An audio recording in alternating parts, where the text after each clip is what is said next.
Devlin introduced me to the investors as the woman who just helps him with paperwork. I had built the entire presentation myself, slide by slide, number by number. He shook every hand in that room while I quietly gathered the folders nobody else wanted to carry. Almost a decade had turned that habit into a language, and nobody thought to translate it. Least of all me. At the Tuesday meeting, I proposed a new vendor contract that would save the company almost $200,000 a year. Devlin tapped his silver pen twice against the table, the way he always did before taking something that wasn't his. Then he told the room it was his idea and thanked himself for thinking of it. Nobody blinked.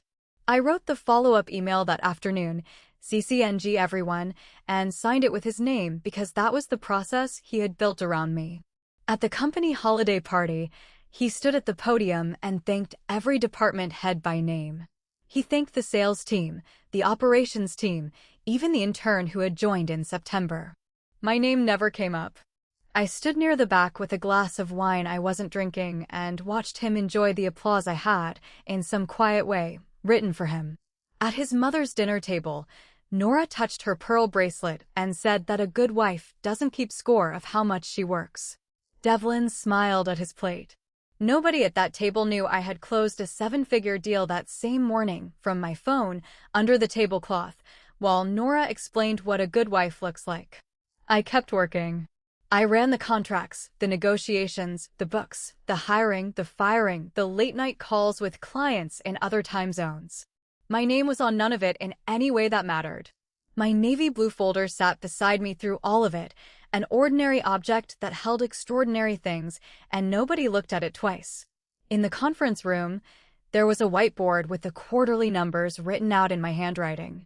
Everyone in that room believed Devlin had prepared them. Nobody asked whose hand had actually held the marker. I had stopped expecting anyone to ask. There was a particular kind of tiredness that came from being essential and invisible at the same time. It didn't look like exhaustion from the outside. It looked like competence, like reliability, like a woman who simply didn't need thanking. I had worn that look so long I almost believed it myself. I remember the specific week it started to crack, though I couldn't have named the moment then. A supplier called asking for Mr. Shaw's assistant, and I answered every question on that call without correcting the title. I hung up and sat very still for a minute, feeling something shift that I didn't yet have words for. Devlin never once asked how I knew what I knew. He assumed competence was simply a feature of the company, like the lighting or the coffee machine. He never wondered where it came from because he never had to. I used to tell myself it was temporary, that once the company stabilized, my role would be formalized, my name would appear somewhere official. 9 years is a long temporary. I stopped saying it out loud around year 6. Rowan Ellis, our CFO, saw more than he said. In budget meetings, he would glance at me before answering a question Devlin had asked wrong, waiting to see if I'd correct it. I usually did quietly in the margins of a shared document rather than out loud. He never mentioned it directly.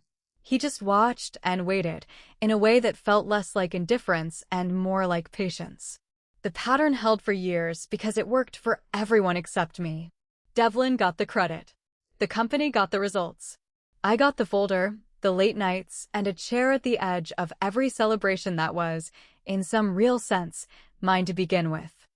I want to describe one more scene from those years, because it explains everything that came after. It was a Thursday in March, and a major client threatened to walk over a pricing dispute. Devlin was on a golf course. I rewrote the entire contract in 4 hours, called the client myself, and saved the account. When Devlin got back, he told the board he'd talked the client down personally. I sat 2 seats away and said nothing, and watched 3 board members nod at a man who hadn't answered his phone all afternoon. Our biggest client, a manufacturing firm out of Ohio, had my direct cell number saved under operations. Their CEO called me first whenever something urgent came up, and only looped Devlin in afterward, as a courtesy. Devlin used to joke about it at dinner parties, calling himself lucky to have people who handled the details. He never once asked why the details always seemed to find their way to me before they reached him. That was the shape of it. Not one dramatic betrayal, but years of small ones, stacked so evenly they started to look like architecture. I had helped build a house with no door for me. I didn't hate him yet. That would come later, and even then it would be quieter than people expect. What I felt in those years was closer to a long, low static, a hum underneath every ordinary day. I answered emails. I closed deals. I straightened the edges of my folder with my palm before every decision that mattered, a habit I'd had so long I no longer noticed I was doing it. I used to think the static would just stay there forever, background noise I'd learned to live inside. I didn't know yet that it was building towards something, the way weather builds before it breaks. I think about the interviews Devlin used to do with local business magazines. He'd talk about vision, about risk, about the sleepless nights of building something from nothing. I read every one of those articles at my desk, usually during the 15 minutes I allowed myself for lunch, and I never once saw my name in the text. Not as a founder. Not as an operator. Not even as a footnote. Once, a young reporter asked him directly who handled the day-to-day operations, and Devlin laughed and said the company basically ran itself. I was 3 feet away, holding the folder that contained the operating plan I'd rewritten twice that quarter. I smiled at the reporter and said nothing, because that was the job I'd been given without ever agreeing to take it. Nora's comments got sharper as the years went on, not softer. She'd remind me at family dinners that Devlin had built all this before I came along. I used to correct her gently. Eventually, I stopped correcting anyone at all. By the 10th anniversary of the company, I could recite our largest client's entire history from memory, the terms of every renewal, the reason each account manager had left. Devlin couldn't have named half our clients without checking a spreadsheet I'd built for him. And still, the org chart on the wall listed him at the top alone, with a single box below marked only Operations Support. That box had my initials in small print, added almost as an afterthought by someone in HR who didn't know what else to call what I did. I looked at that chart more than I ever admitted to anyone, my hand resting flat against the edge of my folder, feeling the shape of years compressed into 4 words nobody had asked me about. Once, an HR coordinator new to the company asked, quite innocently, why Operations Support reported to no one and had no listed responsibilities. I told her, just as innocently, that the chart hadn't been updated in a while. She nodded, satisfied, and moved on to the next question on her onboarding checklist. I never corrected it again after that. On a Tuesday in October, Devlin left for a client call and forgot to lock his laptop. I walked into his office only to print a signed contract, nothing more. His email was already open on the screen, one thread pinned at the top from a family law attorney named Patricia Voss. I told myself I wouldn't read it. I read it anyway, standing there with the printer humming behind me. The subject line said, Asset Division, Draft Schedule. Attached was a spreadsheet listing the company's full valuation, every property, every account. My name appeared exactly once, in a single line describing my role in the business. It read, Administrative Assistance only. 4 words. The same number as the ones on the org chart, though these landed differently. I read the line 3 times, waiting for it to mean something less than what it meant. It didn't. His coffee was still on the desk, half full, still faintly warm, because he'd rushed out to take a call in the hallway and hadn't thought to grab it. I stood there a long moment, looking at that cup, at the spreadsheet, at 10 years reduced to a phrase a lawyer had typed without ever meeting me. I didn't cry. I didn't confront him. I printed the contract I'd actually come in for, closed the laptop exactly the way I'd found it, and walked back to my desk with my folder under my arm, already thinking in a language I hadn't used before. Not the language of hurt. The language of a plan. I didn't sleep much that night. I lay awake replaying every meeting where I'd corrected his numbers in silence, every dinner where I'd let Nora's comments pass without answer. None of it had ever been temporary. It had simply been unrecorded, on purpose, by the one person who benefited most from my silence. At some point past midnight, I got up and reread the attorney's email one more time on my own phone, in the dark, just to make sure I hadn't imagined the 4 words that mattered most. I hadn't. I saved a screenshot to a folder Devlin didn't know existed on a cloud account he'd never asked about, and went back to bed with a plan already taking shape. By morning, I had made a decision I hadn't fully admitted to myself yet. I would stop being invisible in a way he would eventually have to notice, whether he was ready for it or not. On the outside, nothing about me changed. I still arrived first, left last, still smiled at the right moments in meetings. Inside, I had already started building an exit no one at that company could see coming. I found Iona Barker through a colleague who'd used her for a business dispute years earlier. In our first meeting, before she said a word about strategy, she took off her glasses and laid them down parallel to the edge of her desk, precise to the millimeter. Then she asked me one question. She asked what I had actually done for that company in my own words, without minimizing any of it.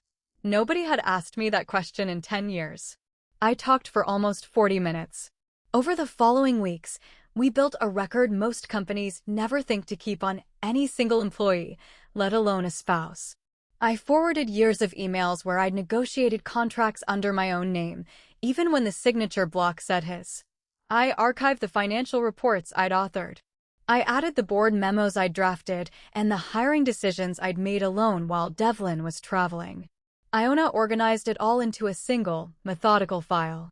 Every time she reviewed a new batch of documents, she set her glasses down the same careful way before telling me what she thought. "This isn't administrative assistance," she said one afternoon, tapping a stack of contracts I'd negotiated solo. "This is operational control. A court will see the difference immediately." She showed me how she was building the timeline, cross-referencing dates against the company's own internal system logs so nothing could later be dismissed as memory or exaggeration. Every claim I made had to trace back to a document with a date on it, something the company itself had generated, not something I'd written after the fact to support my own account. While we built that file, I was also quietly job hunting, something I hadn't done since before the marriage. A recruiter connected me with Celia Grant, who ran a mid-sized logistics firm across town. Our first call happened at 9 in the morning, while Devlin was already in back-to-back meetings with a client 3 states away, exactly the kind of morning when nobody would think to look for me. Celia listened to my background for 20 minutes without interrupting once. She wrote down a single phrase in black mechanical pencil, tapped it twice, and said, "I don't hire titles, I hire whoever's actually been doing the work." Then she offered me the position of Chief Operating Officer before the call ended. I signed the contract 2 days later, in Iona's office, on a Tuesday. Devlin spent entirely unaware anything in his life had shifted. I opened a separate bank account the same week, using a mailing address that had nothing to do with our house. Statements arrived only by email, to an inbox Devlin had never once asked to see, because in 10 years he had never needed to check anything I managed. I found an apartment through Iona's office rather than a broker, the lease signed under her firm's name until closing, the keys held in her desk drawer rather than mine. Nothing about it touched our shared accounts, our shared calendar, or any system Devlin had access to. He noticed something was different long before he understood what it was. I stopped arguing with him in meetings.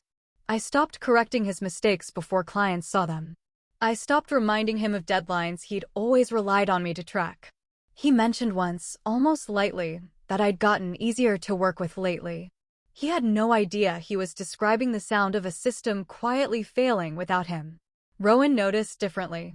He started watching Devlin more closely in meetings, turning his wedding ring slowly around his finger during the moments Devlin took credit for something that wasn't his. He never said anything to me directly, not for weeks. Then one afternoon, after a meeting where Devlin had badly mishandled a vendor call I used to have managed for him, Rowan found me in the hallway. "You're leaving," he said. Not a question. I didn't answer directly. I told him only that whatever happened, the numbers he audited would always be accurate, because I had never once falsified anything in 10 years and didn't intend to start now. He nodded slowly, still turning the ring, and told me that if it ever mattered, he'd tell the truth about who had actually run that company. I didn't know yet how soon that promise would matter. Every piece of the exit fit into a life Devlin had already stopped paying attention to. My interviews happened online during the exact hours he sat with clients who'd never once asked to meet me. My new bank statements went to an address he'd never had reason to visit. My apartment key sat in a drawer in an office he didn't know existed in my life. In the company calendar, I slowly began removing my name from internal processes I'd built over the years, transferring ownership of small systems to other people one at a time, so no single change looked significant. Devlin didn't notice for almost a month, and even then, he only mentioned it as a scheduling quirk, not a pattern. I kept my folder with me through all of it, the same navy blue cover it had always had, though what was inside it had changed completely. It no longer held meeting notes and vendor forms. It held the architecture of my own departure, organized page by page, ready for a room I hadn't stepped into yet. There were nights during that period when the plan felt unreal to me, like something happening to someone else. I would sit in the new apartment, empty except for a folding table and 2 chairs, and wonder if I was overreacting to 4 words in an email. Then I would remember the org chart, and Nora's bracelet, and the silver pen tapping the table before every small theft, and the feeling would pass. I never told Devlin any of it. Not the job, not the account, not the apartment, not the file growing in Iona's office. He kept believing, right up until the very end, that the woman who'd stopped arguing with him had simply grown tired, the way he assumed all women eventually grew tired, quietly and without consequence. Celia checked in with me twice during that stretch, always briefly, always careful not to make her calls traceable to a pattern. On the second call, she asked if I needed anything before my start date. I told her I only needed time. "Take it," she said. "Nobody builds an exit in a straight line." I didn't understand what she meant until much later. Iona and I met every other week, usually in the evening, after Devlin assumed I was at a late meeting he'd never bothered to confirm. She had a habit of reviewing each new document twice, once quickly and once slowly, before setting her glasses down again in that same precise line. The second read was always the one that mattered. She caught details I would have missed entirely, small notations in old emails that proved I'd approved vendor terms months before Devlin had even seen them. Courts respond to patterns, she told me once, sliding a folder back across the table. Not to feelings. We're not building a case about how he made you feel. We're building a case about what you actually did. I started keeping a private log too, separate from anything Iona saw, just for myself. Not evidence. Just a record of ordinary days no one would think to preserve. The morning I closed a deal from a hospital waiting room during my father's surgery. The night I rewrote an entire vendor contract after a client threatened to walk, finishing at 2 and being back at my desk by 7. There was one close call. A courier misdelivered an onboarding packet from Celia's company to the house instead of the new apartment, since our home address was still the one on file from the job application. I found it on the kitchen counter first, tucked it into my folder, and told Devlin it was a misdelivered package for a neighbor. He believed it without a second thought and went back to his phone. It was the only time the whole plan came within a few feet of unraveling, and it barely registered as a moment to him at all. He never once asked to see my calendar, my phone, or my email during that entire stretch. Almost a decade of never needing to check on me had convinced him he never would. A man who trusts nothing has to watch everything. A man who trusts everything watches nothing at all. The night before I filed, I sat at the folding table in the empty apartment with the navy folder open in front of me, every document finally organized in the order Iona and I had agreed on. I ran my palm once along its edge, the same motion I'd made before every major decision for years, and understood this was the last time it would belong to someone else's company. After tomorrow, it would belong only to me. 2 days before the filing, Nora hosted a small family lunch, unaware it would be the last one where she still believed the story she'd been telling for years. She touched her pearl bracelet and told the table that Devlin had built something no one could ever really take from him. I passed the bread and said nothing. Nobody at that table had any idea how close the story was to changing completely. The formal divorce filing brought us to a large conference room at Iona's firm on a gray Wednesday morning. Devlin arrived first, in the suit he wore for investor meetings, the one that meant he expected to win. Patricia Voss sat beside him, already reviewing notes. Iona sat beside me, glasses still on for now. Rowan arrived a few minutes later. He brought a financial auditor named Preston Cole, both requested by Iona to speak to the company's operations. Devlin opened by telling the room, with total confidence, that the company belonged to him alone, built from nothing through his own years of effort. He said it the way he'd said it in every magazine interview, every board meeting, every dinner with his mother. He had said it so many times he clearly believed it completely. I opened my navy folder and set it flat on the table. Iona removed her glasses and set them down parallel to the desk's edge, the same motion I'd watched her make dozens of times by now. She slid the first set of documents across to the mediator without a word, letting the pages speak before she did. Rowan was asked to confirm, under oath, who had actually approved the company's major financial decisions over the past several years. He turned his wedding ring once, slowly, and answered without hesitation. The strategic decisions, the vendor negotiations, the client retention plans had all come from me. Devlin, he said, simply signed what was placed in front of him. The mediator asked Rowan for a specific example. He described the vendor contract I'd rewritten the year our largest supplier tried to double their rates, the one Devlin had presented to the board as his own negotiation. Rowan pulled the original file timestamps from his own records, unprompted, and read the authorship line aloud. It matched everything Iona had already shown the room. Patricia Voss tried to interrupt twice. Iona simply continued, unbothered, laying out one document after another. Emails where I'd negotiated terms under my own authority. Internal memos I'd authored and Devlin had merely forwarded. Financial approvals with my login timestamps, not his. Then came the login records from the company's internal systems. They showed who had actually been working at 2 in the morning during every crisis the company had survived. Devlin's expression changed slowly, not all at once. First confusion, then irritation. Then something closer to genuine fear, as Preston Cole began asking pointed questions about asset valuations that no longer matched the story Devlin had told his own lawyer. Patricia Voss stopped objecting somewhere around the 11th document. She sat very still, flipping through a printed set of the login records, and didn't ask another question for the rest of the session.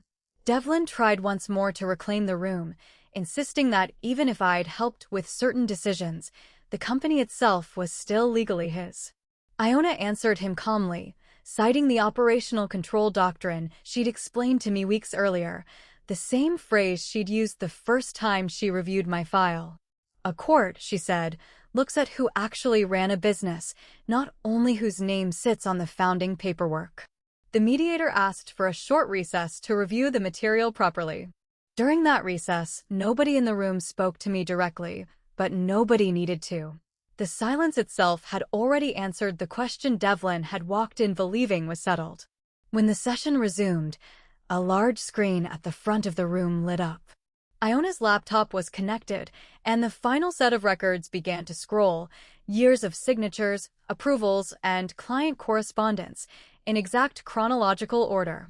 Each one was another small brick removed from the story Devlin had told for years. Patricia Voss turned pages for several seconds after the screen went dark, saying nothing further. She had stopped fighting somewhere in the middle of that presentation, and everyone in the room could see it. Devlin leaned toward me at one point, low enough that only I could hear, and asked if we could just talk about this outside, the two of us, like it was still a conversation he could manage privately. I didn't answer. Iona had already told me, weeks earlier, that this was exactly the moment men like him tried to move the fight somewhere the documents couldn't reach. I kept my hand flat on the folder and let the room continue without him. Preston Cole requested a full independent audit of the company's assets before any settlement could be finalized, citing the discrepancy between the valuation Devlin's team had submitted and the operational history now on record. Devlin's lawyer didn't object. She simply nodded and made a note, the fight visibly gone from her posture. At one point she leaned over and asked Devlin quietly whether any of what Rowan had said was inaccurate. He didn't answer her directly. He just stared at the screen, at a timestamp from 3 years earlier that placed him on a golf course during a negotiation he'd claimed credit for at every board meeting since. By the time the mediator called for a final recess, Devlin was no longer speaking for himself in the room. His lawyer answered every question in short, careful sentences, the tone of someone managing damage rather than building a case. Rowan sat quietly through all of it, still turning his ring, watching the man he'd worked for lose, piece by piece, the version of himself he'd spent years performing. At one point Devlin reached for his silver pen out of habit, the way he always did before saying something meant to sound decisive. He tapped it once against the table, and the sound landed strangely in a room that had already stopped listening to him. I didn't feel triumphant, exactly. I felt something closer to relief, the specific relief of finally being seen doing the work I had always actually done. All those years of quiet effort had finally found a room willing to look at them directly. When the session ended, Devlin gathered his papers slowly, avoiding eye contact with almost everyone at the table. His mother's name came up once, in a text he checked and didn't answer. For the first time since I'd known him, he looked like a man without a plan. Outside the conference room, the hallway was quiet in a way that felt unfamiliar after everything that had just happened inside it. I stood by the window for a moment, the folder still under my arm, watching the city continue on exactly as it had before, indifferent to what had just changed my entire life. Devlin caught up with me by the elevators a few minutes later, alone, his lawyer already gone ahead to the parking garage. He asked, quietly, if we could still work something out between us, as if a settlement were a favor I owed him after everything the room had just confirmed. He held out his silver pen, the same one he'd tapped against the table for years, offering it to me like it still meant something, as if signing anything with it could undo what had just been shown to a room full of witnesses. I didn't look at the pen. I straightened the edges of my folder with my palm, one slow motion, the same motion I'd made before every decision that mattered. 10 years I built this company, I said. Today I just took my share. I turned and walked toward the elevator without waiting for a response. The doors closed between us before he managed to finish whatever sentence he'd started. I didn't need to hear the rest of it. The folder in my hands no longer meant someone else's work. It meant everything I had finally been allowed to claim as my own. I started at Celia's company the following Monday, as Chief Operating Officer, my name on the door and my decisions recorded under my own signature for the first time in years. I still keep the Navy folder on my desk, though it holds different documents now, contracts with my name printed at the top instead of buried in a footnote. I still run my palm along its edge before every decision that matters, except now the decision is entirely mine to make. So I'll leave you with the question I still turn over sometimes. Was it fair to demand my share after 10 years of running that company without a title, or should I have simply walked away and proven nothing at all? Tell me what you think in the comments, and if this story meant something to you, like and subscribe for the next one.